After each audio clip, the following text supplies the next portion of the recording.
vanaand praat oor geestelike volwassenheid. Nou, as jy 'n ouer is en jy het 'n kind, het jy nie 'n volwasse kind nie. Jy het 'n babietjie. En daai babietjie ontwikkel tot op die ou end 'n volwasse mens. En net so is dit in ons geestelike lewe. Ons is eers babietjies. Ons moet eers melkkossies kry. En dan soos wat ons meer volwasse word, meer en meer die woord leer ken, dan kan ons meer na vaste spyse toe gaan. En in die proses, want wat is dit wat jou na volwassenheid toe lei? Die woord. Die woord.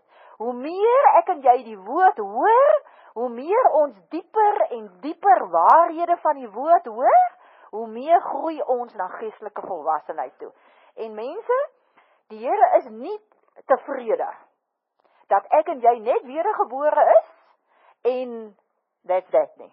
Ons het nou ons paspoort hemel toe, en dis nou klaar afgehandel nie, en ek en jy moet ook nie daarmee tevrede wees om net tot wedergeboorte te wees nie.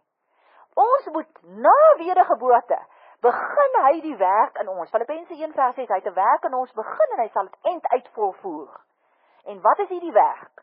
Om ons volwasse te kry. Om ons die leiers te kry, dat ons nie kinders van God sal wees nie, maar seuns van God. Want weet julle wat? So baie mense vra altyd, maar hoekom het daai ou dit en dit? Hoekom kan daai ou vir so baie mense bid? Hoekom is daai ou al die seën? Hoekom gaan dit so goed met daai ou met my nie? Weet julle wat? Alle kinders van die Here is erfgename. Galasiërs 3:29 sê, ons is almal erfgename as gevolg van die belofte wat aan Abraham gemaak is. So almal wat glo soos Abraham, dis ons, is almal erfgename. Nee. Maar dink nou 'n bietjie. Wanneer iemand sterf en hy het 'n nalatenskap, sal hy miljoene rande vir 'n 2-jarige kind nalaat? Nee. Hy kan dit nie vir hom gee nie. Hy sal daaraan 'n ouderdomsbeperking stel en sê as hy 21 is. Meeste testamente is so, nee. Nou net so is dit met ons. As ek en jy nie geestelik volwasse is, om die erfporsie regtig te kan bestuur nie. Dis vir ons daar. Dis hoekom die Here sê, as jy getrou is in die klein dingetjies, gee hy vir jou die groter dinge om waarmee hy jou kan vertrou. So dis nie dat die erfporsie nie daar is daar. Al die seën is daar, al die beloftes is daar, al die goed is daar. Maar dis ek wat dit weerhou, omdat ek nie volwasse genoeg is om dit te kan hanteer nie. Ok? So en dis hoekom dit belangrik is dat ek en jy vir die Here moet sê, Here, ek wil groei na hierdie geestelike volwassenheid, sodat ek betroubaar kan wees om alles wat U vir my gedaan, my volle erfporsie, om dit in besit te neem. Kom ons blaai net gou na Efesiërs 4 toe, vers 11 tot 16. Vers 11 sê, en dit is die gawes wat hy gegee het. Nou, hy praat hier van die gawes wat aan die mense gegee het, en dis met 'n doel. Ons sal nou sien, daar is apostels, profete, evangeliste, en herders en leraars. Sy doel daarmee was om die gelowiges toe te rus. Nou hierdie gedeelte praat die mense, die kerk praat altyd van die 5voudige bediening. Nou daar is nie so 'n term in die Bybel nie, maar dit word maar net gesê omdat dit die 5 die gawes is wat veronderstel is om in 'n kerkopset te wees. Elke kerk behoort daar persone te wees wat 'n apostel is, 'n profeet is, 'n evangelis is, 'n herder is en 'n leraar is. OK. Die leraars van 'n gemeente behoort daai 5 gawes almal te kan infunksioneer en bedien. En die doel daarmee was om die gelowiges toe te rus vir hulle diens. Jy sien, dis nie die predikante wat moet diens doen nie, dis die gelowiges wat moet diens doen, maar hulle moet opgelei wees, opgerig word, toegerus word, En dit is wat die mense met die gawes, die leiers van die kerk, wat daai gawes het, moet hulle die gelowiges toerus daarvoor, vir die opbou van die liggaam van Christus. So sal ons uiteindelik almal kom, tot die werklike eenheid in ons geloof, en in ons kennis van die Seun van God. Jy sien, daar moet 'n eenheid in geloof wees, dit moenie, die een moet dit glo en die ander een moet dat glo nie. So die prediking moet van so 'n aard wees, dat almal verstaan, almal moet dieselfde ding glo. 'n Eenheid in geloof. Daar moet nie verwarring wees in, hoe moet dit nou wees, en hoe glo die een nou dit, en die ander een glo dat, en nee, die prediking moet so duidelik wees, die woord moet so verkondig word, dat almal in daai gemeente presies dieselfde ding glo. En dan ook, dat hulle kennis moet hê van die Seun van God. Interessant, né, dat dit is waaroor moet gepreek word. Die prediking moet so wees, dat mense se geloof gebou word, en hulle moet weet wie Jesus is. Jy kan maar wonder of het so in jou kerk is. Dan, as daai twee goed daar is, dan sal ons, sy kerk, soos 'n volgroeide mens wees. En hierdie volgroeide mens is hierdie teleios, dis 'n perfect man, dis iemand wat geestelik volwasse is. Volmaak en volwasse soos Christus. Dan sal ons nie meer kinders wees nie. Ons sal nie meer soos golwe op en af en heen en weer geslinger word, deur elke wind van dwaalleer, as vals leraars ons met hulle slinksheid en listigheid op dwaalweë wil wegvoer nie. Nou, op nog 'n plek waar daar gepraat word, dat ons soos golwe heen en weer geswaai word, is Jakobus 1. As jy soontoe gou-gou wil bly, ons is nog nie klaar daar nie, maar kyk gou-gou hierso. Jakobus 1 vers 6. Hy praat hier van, ons moet gelowig bid en nie twyfel nie. Nou, wanneer twyfel 'n mens? 'n Mens twyfel as jy nie vas is in jou geloof oor 'n saak nie. As jy byvoorbeeld geloof het, dat jy glo, dat die Here siek mense gesond maak. Maar wanneer jy siek is, dan begin jy nou twyfel, ja, maar jy weet, wil die Here nou nie dalk vir jou iets leer nie, of is dit nou nie maar 'n bietjie straf wat jy moet kry nie, of wil hy nou nie vir iemand anders 'n plan met jou siekte nie, twyfel. Of as dit sy wil is, jy weet, dalk is dit nou nie sy wil om vir my gesond te maak nie. Dis alles twyfel. Ons moenie twyfel nie, want hy sê hier, as ons twyfel, as ons bid, ons hoef nie eers vir die Here te vra om ons gesond te maak as daar twyfel is nie, want hy sê, want iemand wat twyfel is soos 'n brander in die see wat deur die wind aangejaag en heen en weer gedryf word. So 'n mens wat altyd aan die twyfel is en onbestendig is in al sy doen en late, moenie dink dat hy iets van die Here sal ontvang nie. Jy sien so, hierdie volwasse kind van die Here, hy moet so vas wees in sy geloof, dat wanneer enige iemand vir hom kom met 'n dwaalleer van hierdie asse en sê nou maar en voorwaardes en al hierdie goeders, dan moet hy sê, nee man, dis nie wat ek glo nie, dis nie wat die woord sê nie. Ons moet die woord ken, ons moet die beginsels van die woord ken.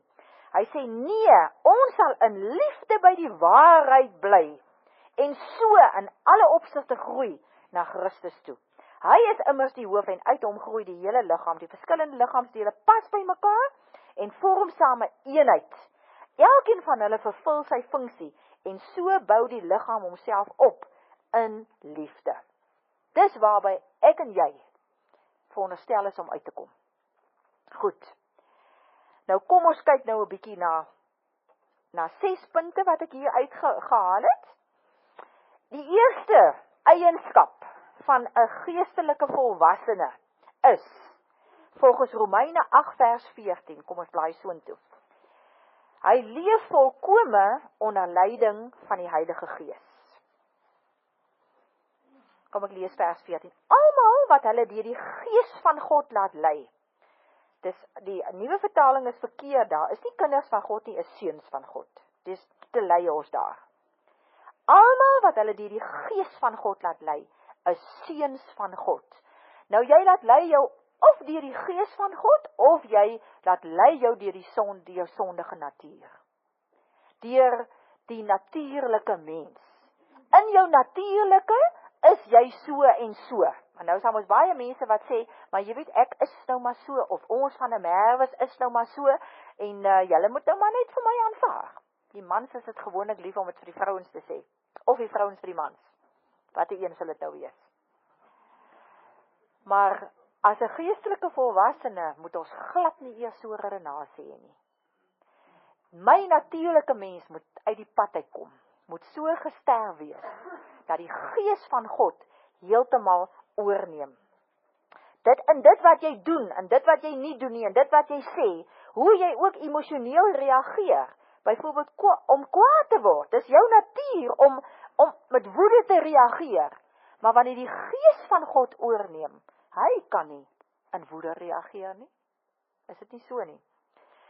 Of ook wat jou begeertes is, jy weet jou natuurlike mens het seker goed begeer, maar wanneer jy die oorgeneem word deur die Heilige Gees, dan verander jou begeerte. Ek dink almal van ons, wat in die proses is, ons kan getuig daarvan. 20 jaar terug, het ons dinge begeer. Ek onthou, ons net jong getroud was, en so arm was, dan het ons nou, dit was nou vir ons nou lekker tyd verdryf, dan droom ons nou, as ons eendag nou hierdie, daai tyd was dit hierdie, weet jy, ek dink nou daaraan, onthou julle die repulse blokkies raaisels? Ons het dit ingevul. En elke Sondag het ons geweet, gedink, hierdie Sondag is ons daai blokkies raaisel reg. En dan praat ons nou, wat gaan ons nou doen as ons hierdie 140.000 rand wen, of hierdie, dit was baie geld hoor. En dan het ons nou gesê, ons gaan nou dit doen en dat doen. En weet julle, ek kan nie eens meer onthou wat dit was nie, maar ek is seker daarvan, dit was alles, ek wil amper sê vleeslike begeertes. Jy weet, die ou mense begeertes. En vandag sal 'n mens heeltemal ander dinge wil doen, as jy so die geld kry. Okay, so, dis waaroor dit gaan hier. Om onder die Heilige Gees te wees. 'n volwasse kind van die Here is onder leiding van die Heilige Gees. Die tweede ene is, 'n volwasse seun van God staan vas in geloof, as gevolg van die openbaring van wie Jesus is, en natuurlik ook van wie God is. Ek hoor nou die dag Kenneth Copeland 'n preek Sondagoggend, en toe sê hy so waarding, hy sê, en dit is so, baie keer hoor jy mense wat sê, jy weet, niemand kan vir God ken nie. Jy weet, God is 'n misterieuse God, en hy doen dinge op 'n manier wat ons nie kan verstaan nie. Eendag sal ons alles verstaan. En hy sê, dit werk nie so nie, want wat sê 1 Korintiërs 2 vers 10, 11 en 12? Hy sê, die Gees van God maak bekend al die verborgde dinge van God. Sodat ek onder die Gees is, en ek sê, Here, hierdie ding, ek verstaan hom nie. Ja, my natuurlike mens kan hom nie verstaan nie. Met my kop kan ek dit nie verstaan nie. Maar ek sê, Here, verklaar U hierdie verborgde dinge aan my. Waar ek sit te dink, nou daar is ergens in Jeremia, is dit Jeremia 33, wat sê, roep my aan, en ek verklaar, onthou julle daai vers? Kom ons kyk, kom gou. Vers 3, roep my aan, ek sal jou antwoord, en jou vertel van groot en onverstaanbare dinge, waarvan jy nie weet nie. Jy sien, dit is al in die Ou Testament vir ons gesê. Roep my aan, maar dis die Gees wat die verborgde dinge van God ken. So ja, en dan natuurlik van wie Jesus is, dit is gaan oor sy kruis. Dit wat Jesus vir my volbring het, Efesiërs 4 vers 13 sê vir ons dit, ek het dit net maar ook gesê, dat die prediking wat ek en jy veronderstel is om te kry, moet wees, dat ons sal weet wie Jesus is. En as ek dit weet, dan staan ek vas in geloof. Want ek glo dat wie God is en wat God se plan vir my is. Ek sien die woord, want die woord is God. Die woord is ook Jesus, want die woord het vlees geword en onder my kom woon. Staan jy, sien jy hoe werk dit? Ek moet weet wie God is, ek moet weet wie Jesus is, en waar sien ek dit in die woord? Ok, so ek moet weet wat in hierdie woord staan, en dit bou my geloof. Romeine 10 vers 17. Waar kom die geloof vandaan? Deur die prediking wat ek hoor. So hoe meer ek die woord hoor, hoe sterker is my geloof, hoe beter ken ek vir Jesus, hoe beter ken ek vir God. Dis hoekom wanneer iemand byvoorbeeld vir my sal iets sê van, jy weet, dis nou maar dis nou die wil van die Here dat ek moet siek wees, dan sê ek vir hom, nee, dis nie hoe ek my God ken nie. Want dit staan nie so in die woord nie. So, ons moet vasstaan in daai geloof. Ons weet natuurlik ook dat ons geloof word getoets. Ons gaan nog by al hierdie punte uitkom. Met versoekings. Wat is die doel van besoekings? Om ons geloof te toets. Maar, 2 Korintiërs 13 vers 5, ken julle hom, blaai gou soontoe. Dis nie nodig dat ons deur versoekings moet gaan om getoets te word nie. Praat ek nou vreemde goed? As jy hierdie waarheid weet, dan is jy al op 'n verpad. Dis nie nodig dat daar versoekings oor jou pad moet kom, sodat jou geloof getoets moet word nie.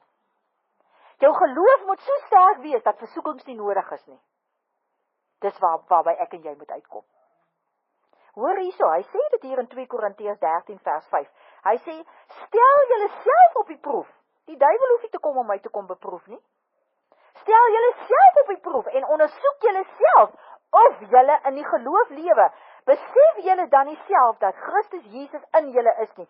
So nie, het julle die toets nie deurstaan nie. Jy sien, so ek moet myself toets. Dis nie nodig dat die duiwel my moet kom toets nie. As ek 'n vaste geloof het in alles wat in hierdie Bybel staan, is dit nooit nodig dat ek deur 'n versoeking moet gaan nie. Nooit. En dis waarby ek en jy moet uitkom. As geestelik volwasse seuns van God. OK? Jesus kan nie versoek nie. Dit staan in Jakobus 1 vers 12. OK, dis die Satan wat kom versoek.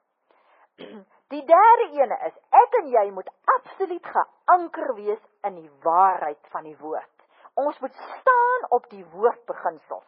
Dit is wat Efesiërs 4 vers 15 sê. Julle ken almal Jesaja 55 vers 11, dat die woorde wat ons spreek, sal nie onverrigtig sake terugkeer na ons nie. OK? Jesaja 55 vers 11. 'n ander versie net wat vir my baie kosbaar is, julle weet almal die waarheid is hierdie woord. In 2 Timoteus 2 vers 9 staan daar, die woord van God kan nie geboei word nie. Ja, daai versie is vir my kosbaar. Ek en hierdie woord kan nie geboei word nie. Ons kan nooit by 'n punt uitkom wat ons sê, die woord kan nie 'n effek hê op my nie. Want God staan gereed, dat sy, die woorde wat ons spreek, dat hy iets daarmee doen. Hy doen wanneer ons spreek.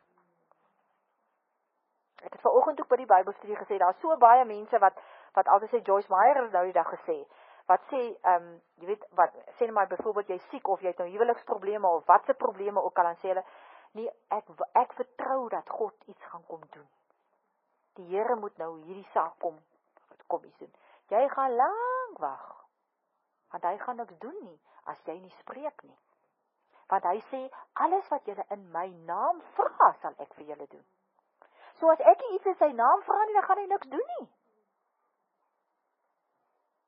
Hy het alles vir ons klaar gedoen. Dit is volbring aan die kruis. Hy is in sy 7de dag rus in sy Hebreërs 4. Sy werk is afgehandel.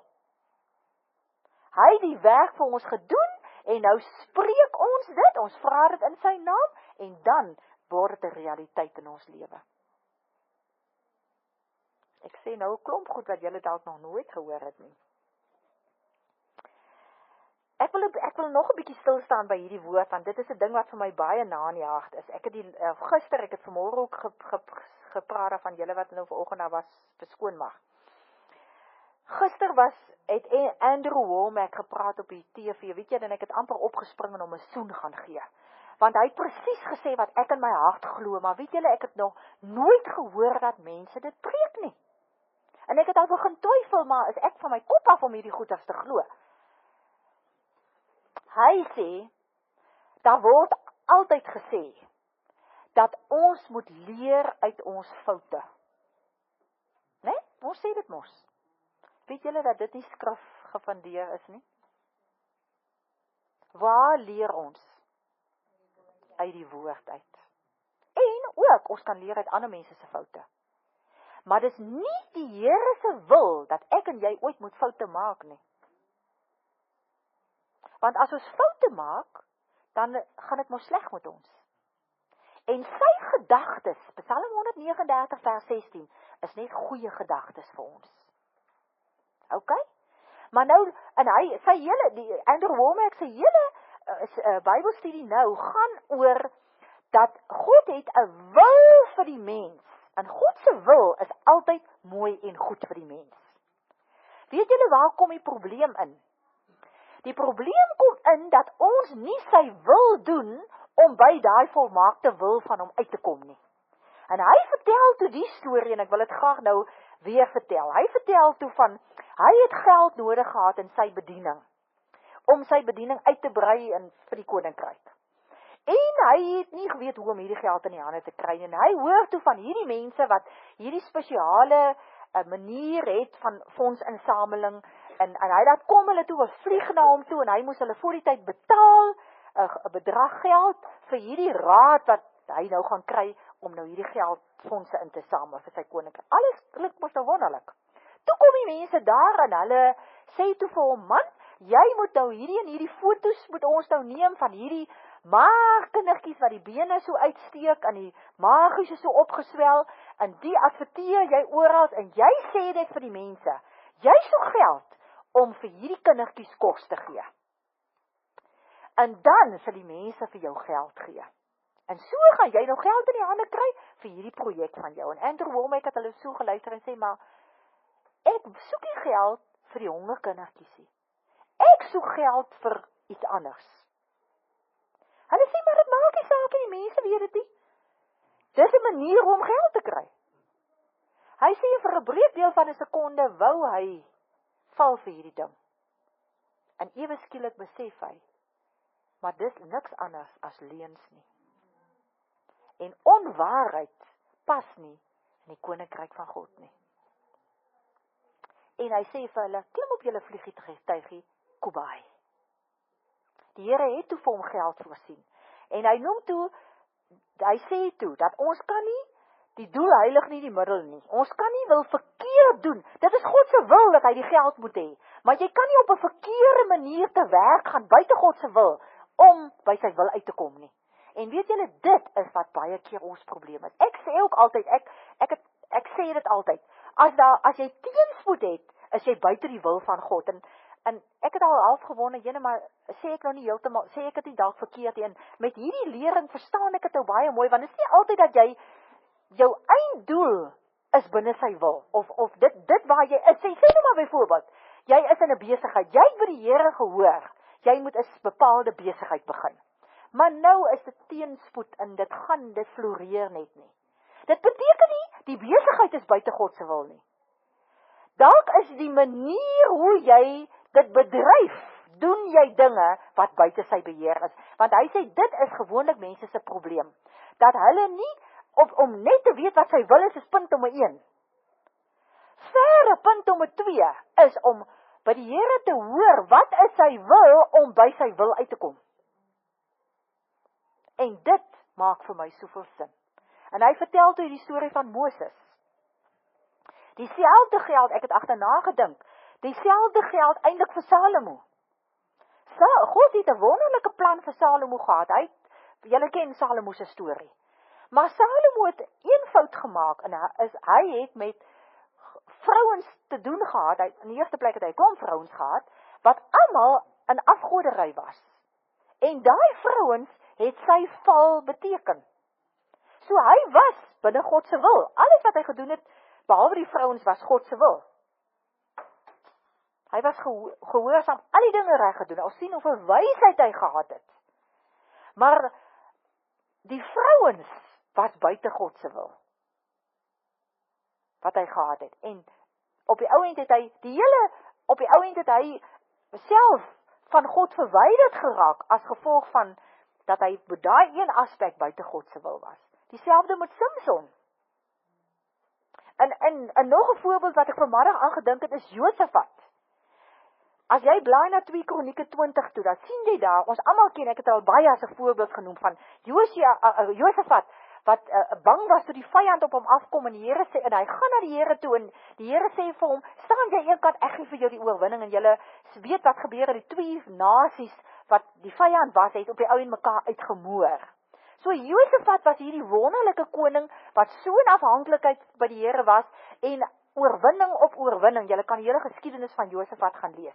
Maar aan die einde van 2 Kronieke 20, word die verhaaltjie vertel, van Josafat wat saam met, ek weet nie wat is die ou se naam nie, een of ander iemand, in 'n besigheid gegaan het, om skepe te bou. Maar hierdie ou, saam met wie hy in 'n besigheid gegaan het, was 'n ongelowige. En wat is die beginsel van die woord? Moenie in dieselfde juk trek met die ongelowige nie, wat ou Salomo gedoen het. En dan staan daar, dat die besigheid het misluk, die bote het nie eers uit die hawe uitgevaar nie.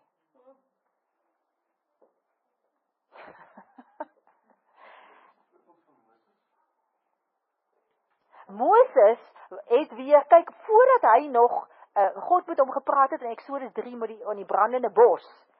Kyk, hy was mos 'n Jood, wat mos toe, Farao wil mos al die seentjies laat doodmaak, en toe gaan Farao se dogter het hom mos toe groot gemaak, maar hy het geweet, dat hy is geroep deur die Here, om op en die Israeliete uit Egipte te kry. Hy het dit geweet. Nog voor hy brandende bos het hy dit geweet. En hy gaan toe, hy het toe die behoefte om terug te gaan na sy mense toe. Hy is by die Egiptenare, maar hy wil toe nou na sy eie volk toe gaan. Toe kom hy daar, toe sien hy 'n Israeliet en 'n Egiptenaar beklei met mekaar. En in sy poging om nou om guns te kry by hulle, om vir hulle te kom wys, kyk, hier is nou 'n man, wat nou aan ons kant is, maak hy die Egiptenaar dood. En in plaas van dat die Israeliete sê, hier is hierdie wonderlike koning, ons gaan hom nou volg, vertrou hulle hom nie. Want hy het buite God se wil gegaan deur dood te maak. En as gevolg daarvan het hy gevlug. Want hy is toe verwerp deur sy eie mense, wat hy veronderstel is om te lei en te verlos. En terwyl ek het vandag gesê, dat hy praat môre oor, as gevolg van die feit dat hy buite God se wil was, moord gepleeg het hy die Israeliete soveel langer, 30 jaar langer, in Egipte laat aanbly. En hy het vir 40 jaar in die woestyn moes weggekruip het. 40 jaar tyd van versoeking. Ja, want dit was my goed so gesê, dat het was nie die Here se plan gewees nie, hy kon in koningskap en in leksheid geleef. Absoluut. Absoluut. Dat die Here se tyd was om die Israeliete uit te reg. Maar toe kies hy om die wil van die Here deur sy eie mag te doen, en die dag toe hy dit doen, toe moet hy vlug en uittrek uit land en moeilikheid. Alhoewel dit die wil van die Here vir hom was, presies, deur sy eie poging. Dis reg. So hy het nie die Here se wil gedoen, om by sy wil uit te kom nie. Dis belangrik dat ons dit moet weet. Hy het dis reg, sy eie manier gedoen, om by die wil van God uit te kom. Verstaan julle die begrip? Dis so verskriklik belangrik. So wanneer ek en jy weet, wat die wil van God is vir ons lewe, is dit punt nommer 1. Punt nommer 2 is dan om vir die Here te vra, Here, wat is u wil, moet ek uitkom by daai wil van u? Dit is verskriklik moeilik, ons het vanmiddag daaroor gepraat, dat die menslike wil is in stryd met die goddelike wil. Absoluut. En jy swag, want jy sien die kans om jouself te verneder en te sterf in daai proses. Maar dis mos nou waar het kom, dis die sterf van die, waar is jou wil in jou sielsdimensie. So ons moet altyd, ek sê altyd vir mense, maak dit jou gebed elke dag van jou lewe om te sê, Here, ek wil vandag sterf in myself. Dis wat Lukas 9:23 sê, wat Jesus vir sy disippels gesê het, as julle my wil volg, moet julle kruis opneem. Kruis opneem beteken om te sterf. En julle self verloon. Hierdie was my wil, maar wat is God se wil? Ek wil nie nou meer my wil doen nie, ek wil God se wil doen.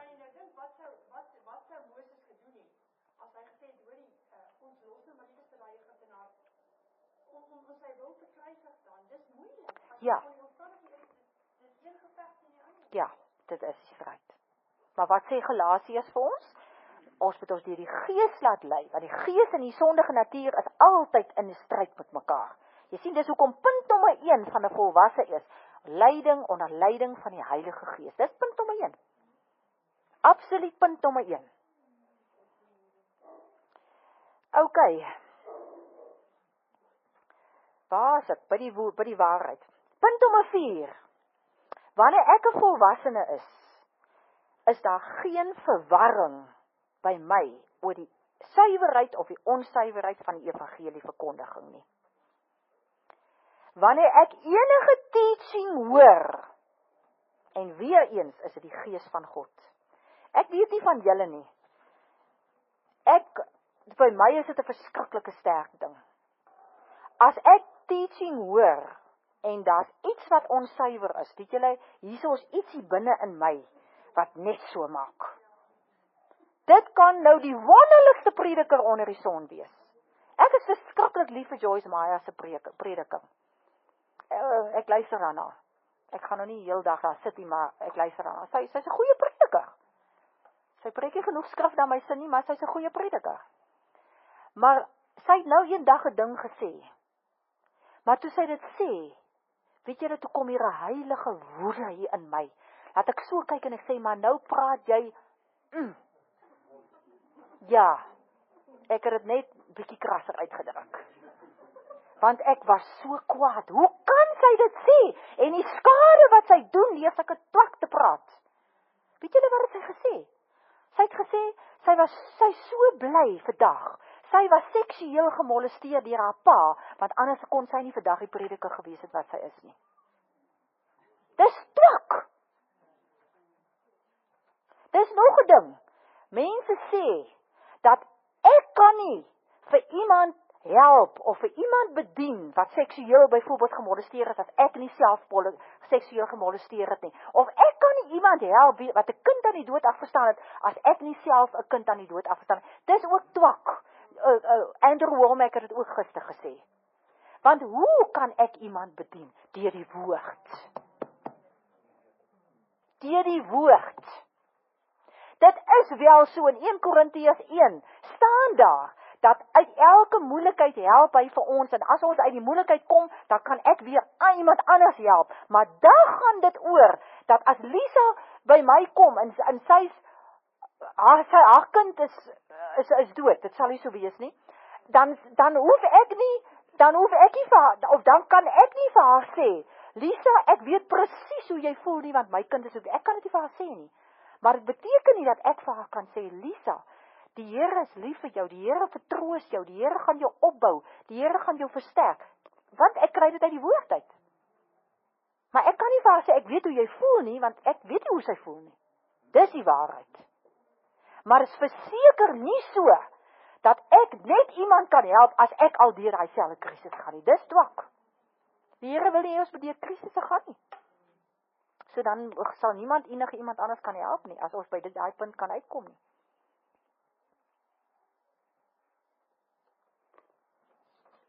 Wat die voordeel is, as ek deur 'n krisis was, en daar was oorwinning, dan bemoedig dit ander mense, deurdat hulle kan sê, maar as jy in die moeilikheid was, en jy het uitgekom, dan kan ek verseker ook.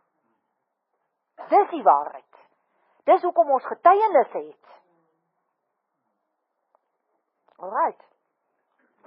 Maar, wanneer iemand goed sê, wat nie volgens hierdie skrif is nie, ek het nou vandag, was die TV omtrent die hele dag aan, op God Channel, en ek weet, het julle nou gehoor, hoe gaan hierdie arme mense te kere oor hierdie Israel storie. Ek het so lus gehad, of ek het gewens, daar's 'n telefoonnommer, en dat ek net vir hulle kan bel, en sê, hey, julle sit die pot 'n bietjie mis. Al hierdie goed wat julle so praat, het niks te doen met die natuurlike Israel nie, wat hulle vat nie goed uit die Bybel uit, alles wat nou vir Israel, dis nou eindtye, en dis nou dit het niks te doen met die natuurlike Israel nie. Dit het te doen met die geestelike Israel, wat ons almal is. Hulle klim nou almal op daai bandwagon, maar nou ja, het hou hulle seker gelukkig. Hou hulle besig, ja. Punt nommer 5. wanneer ek en jy geestelik volwasse is, dan groei ons in geestelike dinge. Geestelike dinge soos die gawes. Ek stap uit op die water, soos 'n Petrus. Ek vergroot my tent. Ek saal my tentpyne uit en ek maak groter.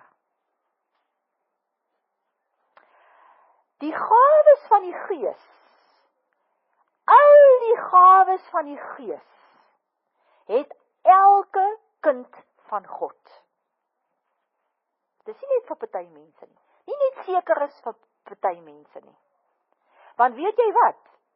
Die gawes het niks met jou te maak nie. Jy's net die kanaal. Die gawes is die gawes van die Gees, wat binne in my woon, wat in jou woon, wat in jou woon, wat in jou woon, in elkeen van julle woon.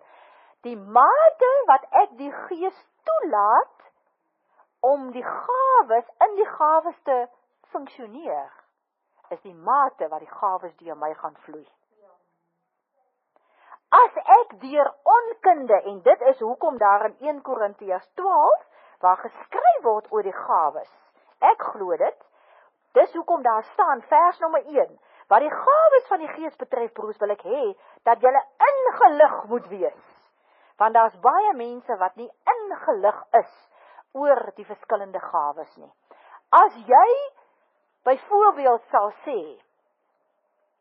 nee, dis net sekere mense, dis net die Benny Hins en die Kobus van Rensburgs en die so en so, wat fisiek mense kan bid, dan sal jy nie fisiek mense kan bid nie, want jy glo nie, jy's nie reg ingelig daaroor nie. Dis oor dieselfde ook moet byvoorbeeld om in 'n ander taal te praat. Ons almal wat uit tradisionele kerke uitkom. Ek meen, ek het in renasies met mense gegaan, om vir hulle te probeer oortuig, dat hierdie getalepratery, man, is sommer net, dis nonsens, man, ek het dit nie nodig in my lewe nie. Dis nie die waarheid nie. Hoekom sou daar 'n gawe van die Gees wees, as dit nie 'n doel het in my lewe nie?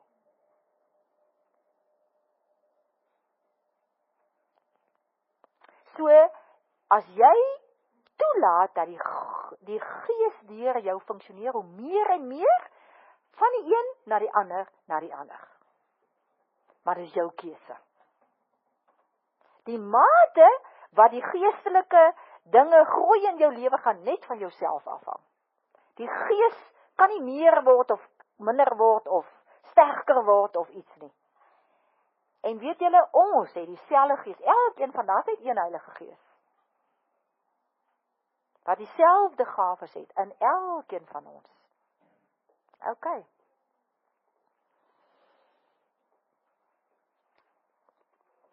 O ja, nog 'n ding wat ek daaroor wil sê, is dat, en ek het dit al gesê, Romeine 11 vers 29 sê, dat wanneer jy gawes het, en jy het dit, word nie van jou af weggevat nie. Ek weet, daar's baie keer mense wat sê, jong, as jy eintlik profeties moet bedien, en jy doen dit nie, dan gaan dit van jou af weggevat word. Dis nie die waarheid nie. Romeine 11 vers 29 sê vir ons.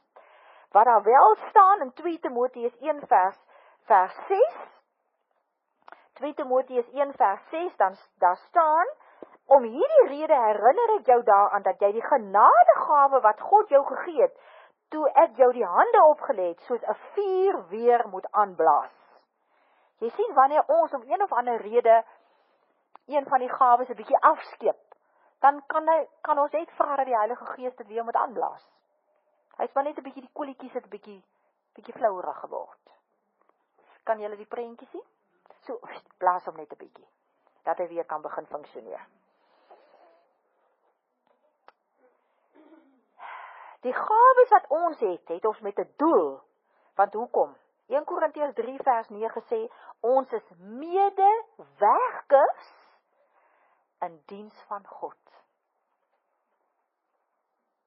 As jy die gawe het van genesing, die gawe van die kennis van woorde van kennis, gawe van woorde van wysheid, gawe van geloof, tale, die uitleg van tale, is omdat jy in God se diens staan.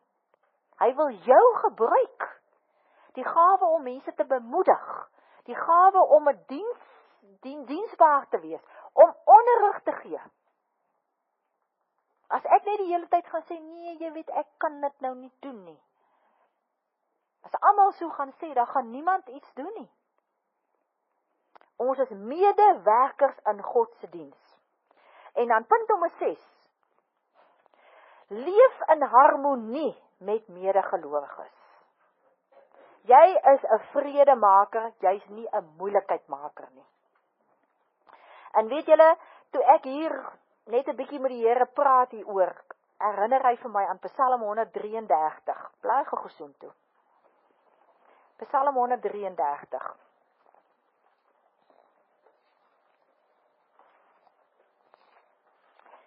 En ek wil dit spesifiek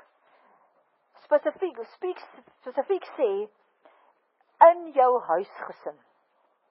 Verseker ook in die gemeente as gelowiges.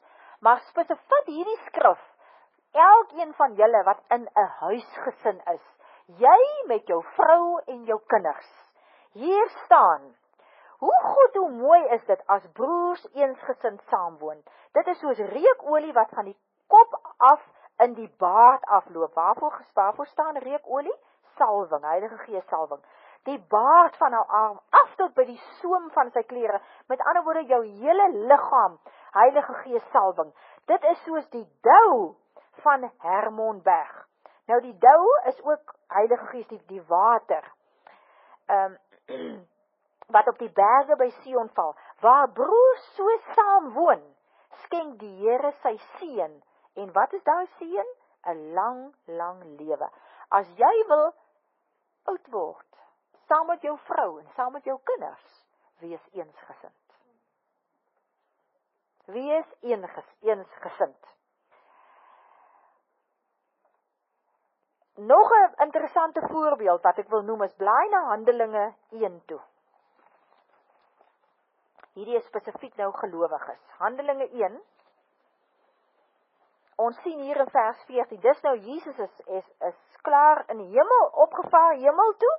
Nou is hierdie klomp disippels, is nou stoksiel alleen agter. En julle kan nou, dink 'n bietjie vir julle al vir julle in daai situasie ingedink. Hulle het vir 3,5 jaar saam met Jesus gewees.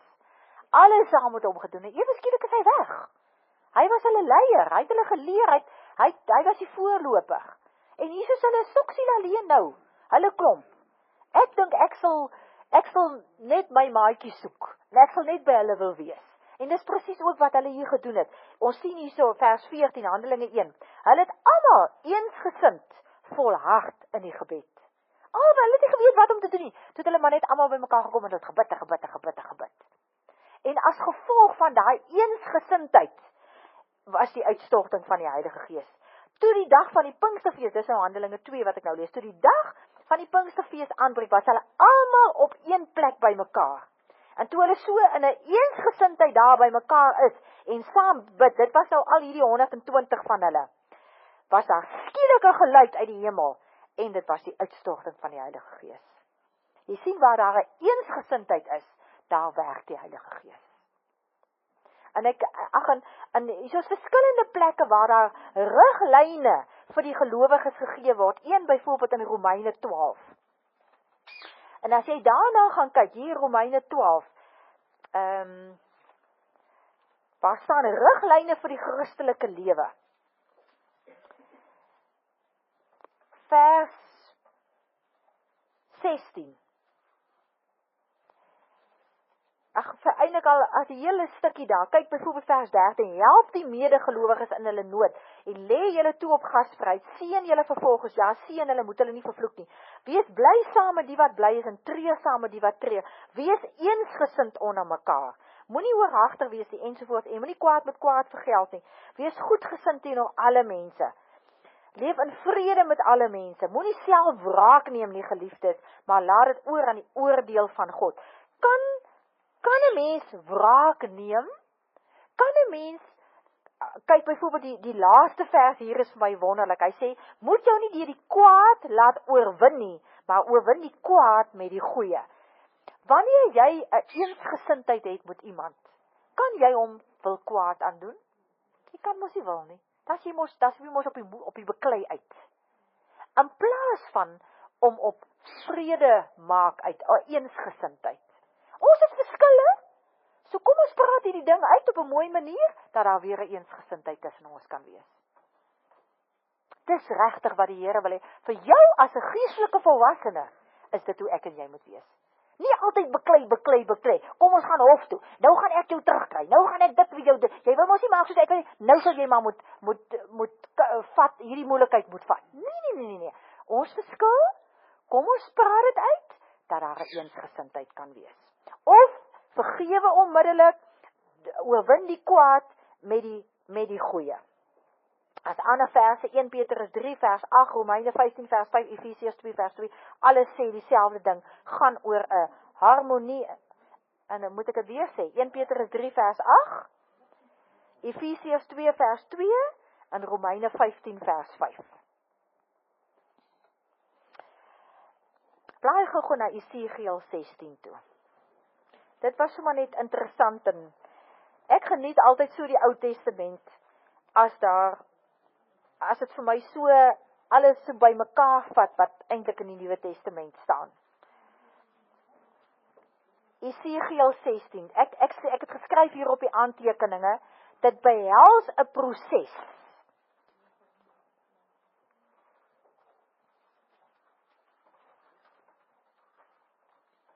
En ek wil hê, jy moet regtig, gaan huis toe, ons sal nou nie kan verder aangaan vreeslik nie.